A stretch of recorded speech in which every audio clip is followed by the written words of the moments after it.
26 नवंबर को भी हम गणतंत्र दिवस अर्थात रिपब्लिक डे मना सकते थे, लेकिन हम मनाते हैं वर्तमान समय में 26 जनवरी को। सवाल है क्यों, और इस क्यों के जवाब के साथ साथ संविधान के कई सारे अननोन फैक्ट्स को जानने के लिए हमारे इस वीडियो में आगे बने रहें और देखते रहें। तो चलिए आज के इस वीडियो को शुरू करते हैं, जहां पर हम इस सवाल का जवाब भी देंगे और आपको संविधान के कई सारे ऐसे इंटरेस्टिंग अननोन फैक्ट्स बताएंगे जो बहुत कम लोगों को पता है। तो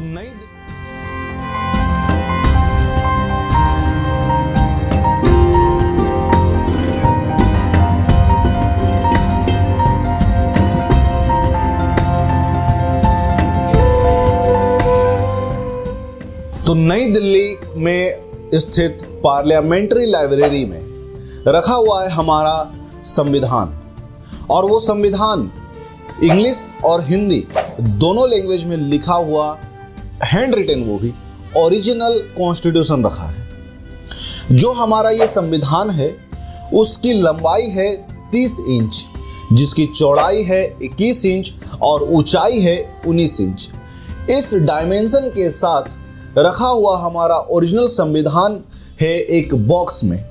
दोनों इंग्लिश और हिंदी दोनों कॉन्स्टिट्यूशन अलग अलग बॉक्स में रखा हुआ है, और ये दोनों बॉक्स हीलियम से भरे हुए हैं, हीलियम गैस से भरे हुए हैं, जिसमें टेम्परेचर महज 20 डिग्री और ह्यूमिडिटी 30% रहता है।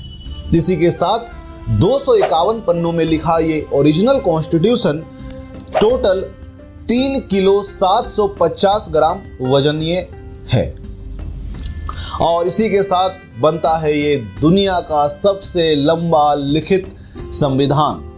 जिस संविधान में जो ओरिजिनल कॉन्स्टिट्यूशन है उसमें कुल 395 अनुच्छेद, 22 भाग और 8 शेड्यूल थे, लेकिन समय के साथ काफी संशोधनों की वजह से उसमें और भी कुछ अपडेटेशन हो चुका है। तो लेकिन ये संविधान बना कैसे?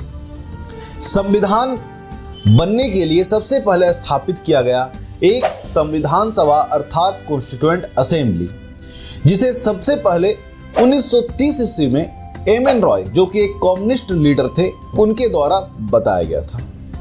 लेकिन फाइनली काफी जिद्दोजहद के बाद 1946 ईस्वी में कैबिनेट मिशन आता है, और कैबिनेट मिशन लेके आता है संविधान सभा का एक प्रस्ताव, जिसके तहत भारत में संविधान सभा स्थापित होना था। इस कैबिनेट मिशन में पूरे नियम कानून दिए थे। इसी के तहत हमारे संविधान सभा का निर्माण होता है, जिसके लिए ये जो संविधान सभा बना वो संविधान सभा पार्सली इलेक्टेड और पार्सली नॉमिनेटेड था।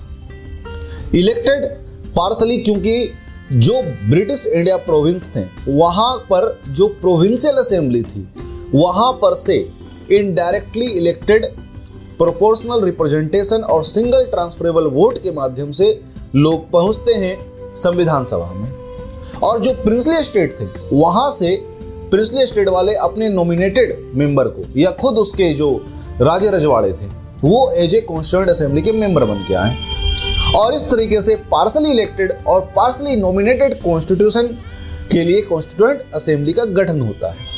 इस तरीके से 6 दिसंबर 1946 को जो हमारा संविधान सभा बना उसमें टोटल 389 मेंबर थे, लेकिन 14 अगस्त 1947 बंटवारा पाकिस्तान का, और उसके बाद कई सारे मेंबर पाकिस्तान चले गए, तो फाइनली बचते हैं 299 मेंबर, और उनका पहला मीटिंग होता है 9 दिसंबर 1946 को। इस मीटिंग में पूरी संविधान सभा में जितने मेंबर थे उनमें से जो सबसे सीनियर मोस्ट मेंबर थे डॉक्टर सचिदानंद सिन्हा, उन्हें फिलहाल के लिए टेम्पोररी अध्यक्ष बना दिया गया, और उनकी अध्यक्षता में एक चुनाव होता है। उस चुनाव में डॉक्टर राजेंद्र प्रसाद जीत जाते हैं और उन्हें घोषित किया जाता है संविधान सभा का अध्यक्ष, या यूं कह लो राष्ट्रपति। राष्ट्रपति इस तौर पर क्योंकि उस वक्त संविधान सभा 2 काम निभा रही थी, एक संविधान बनाने का और दूसरा उस वक्त देश के शासन व्यवस्था को चलाने का, क्योंकि 47 में तो देश आजाद हो चुका था। तब से लेकर के संविधान लागू होने तक और पहले चुनाव होने तक ये जो डॉक्टर राजेंद्र प्रसाद हमारे संविधान सभा के अध्यक्ष बने और ये जो कॉन्स्टिट्यूएंट असेंबली थी, ये मिल करके ही देश के पूरे दारोमदार को संभाल रही थी। तो इस तरीके से 11 दिसंबर 1946 को डॉक्टर राजेंद्र प्रसाद बनते हैं भारत के राष्ट्रपति और उसी के साथ साथ संविधान सभा के अध्यक्ष। लेकिन जो प्रॉपर राष्ट्रपति का पद है वो तो आगे के चुनाव के बाद घोषित होता है।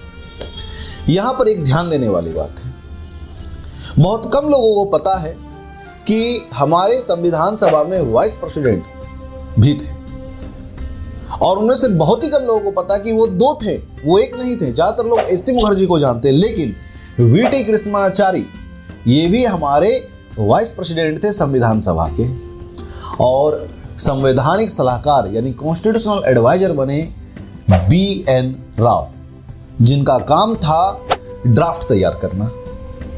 टोटल 60 से भी अधिक देशों के संविधान का अध्ययन करके वो ड्राफ्ट तैयार किए और वो ड्राफ्ट जाता है किसके पास? ड्राफ्टिंग कमेटी के पास, जिसके अध्यक्ष थे डॉक्टर बी.आर. अम्बेडकर।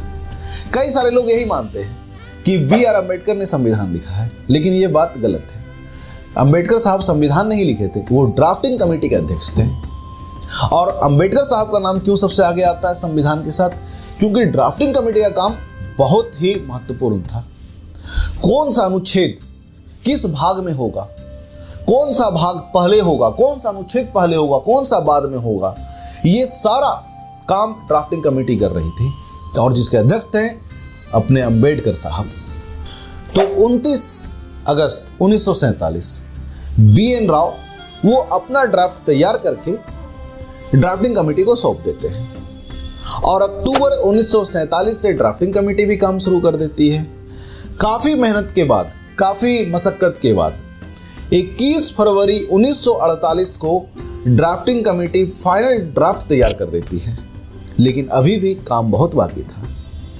और इस तरीके से 9 दिसंबर 1946 से शुरू हुआ संविधान निर्माण का कार्य 26 नवंबर 1949 को समाप्त होता है और इस दिन हमारा संविधान पूरी तरीके से तैयार हो जाता है और इसी दिन 26 नवंबर 1949 को हमने इसे अपना भी लिया होता है। तो कुल मिलाकर 2 साल 11 महीना 18 दिन में हमारा ये संविधान तैयार हुआ। लेकिन सवाल फिर वही जो आरंभ में आपसे पूछा गया था, जो ये संविधान 26 नवंबर 1949 को रेडी हो चुका था और हमने अपना भी लिया था, उसे 2 महीने बाद 26 जनवरी 1950 को क्यों लागू किया गया? सवाल तो बनता है। तो इसके पीछे कारण था देश का पहला स्वतंत्रता दिवस। जी हाँ, और देश का पहला स्वतंत्रता दिवस 15 अगस्त 1947 को नहीं बल्कि किसी और तारीख में मनाया गया था। कहानी कुछ यूं है कि दिसंबर 1929 इंडियन नेशनल कांग्रेस का लाहौर सेशन होता है। एक मीटिंग होता है लाहौर में, जिसे लाहौर सेशन के नाम से जाना गया और इस लाहौर सेशन की अध्यक्षता कर रहे थे पंडित जवाहरलाल नेहरू। और इस सेशन में 2 बात पर डिबेट था यानी मतभेद था। कांग्रेस के एक खेमे का मानना था कि भारत को डोमिनियन स्टेटस मिलना चाहिए, मतलब ब्रिटिश क्राउन के अधीन एक मुल्क घोषित होना चाहिए।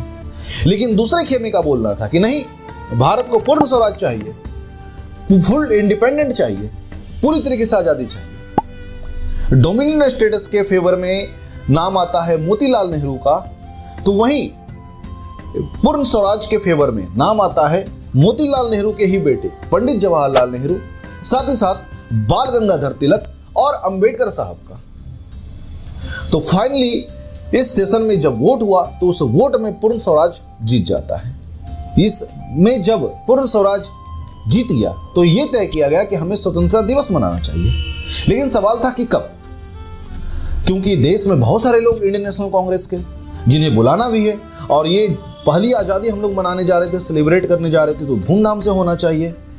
तो तारीख तय होता है दिसंबर 1929 में कि अगले साल यानी 1930 ईस्वी में अगले साल का पहला महीना यानी जनवरी 1930 और उस पहले महीने का आखिरी संडे यानी 26 जनवरी 1930 और इस तारीख को हमने मनाया अपना पहला स्वतंत्रता दिवस रावी नदी के किनारे लाहौर। और इसी वजह से इसी तारीख को याद रखने के लिए, इस तारीख के महत्ता को लोग भूल ना जाए, हमने 26 नवंबर 1949 को अपनाए गए संविधान को 26 जनवरी 1950 को लागू किया। लेकिन ये संविधान में और भी बहुत सारी बातें हैं जो बहुतों को नहीं पता है। जैसे ये संविधान इंग्लिश और हिंदी दोनों भाषाओं में लिखा गया, और ये लिखा गया, सच्चाई में लिखा गया, ये छापा नहीं गया, ये पूरा कॉन्स्टिट्यूशन अपना हैंड रिटन है। तो जब संविधान लिखने का बारी आया कि उसे हैंड रिटन लिखना है, तो ये काम सौंपा गया प्रेम बिहारी रायजादा को, जो कि एक कैलीग्राफी आर्टिस्ट थे, और वो अपने कलम से पूरे संविधान को उतारे हैं। और कोई ऐसे वैसे कागज में नहीं, बर्मिंघम से आए पार्चमेंट पेपर पर वो हस्तलिखित संविधान है अपना, जिसमें रायजादा साहब बोले कि मैं संविधान लिखने के लिए कुछ भी चार्ज नहीं करूंगा, लेकिन एक शर्त है मेरी कि हर एक पन्ने पर मैं अपना नाम और आखिरी पन्ने पर अपना और अपने दादाजी का नाम लिखना चाहूंगा। इस बात को स्वीकार कर लिया गया और संविधान को लिखा गया। लेकिन संविधान तो लिखा गया उस वक्त इंग्लिश में, फिर इसका हिंदी ट्रांसलेट करने का काम दिया गया वसंत कृष्णा वैद्य को। अब बारी आता है उस संविधान को अलंकृत करने का, यानी सजाने का, और वो सजाना था चित्रकारी के माध्यम से। और ये चित्रकारी का काम सौंपा गया नंदलाल बोस को। नंदलाल बोस की जिम्मेदारी थी कि वो संविधान में चित्रों के माध्यम से भारत के इतिहास, संस्कृति, सभ्यता को दर्शाएं।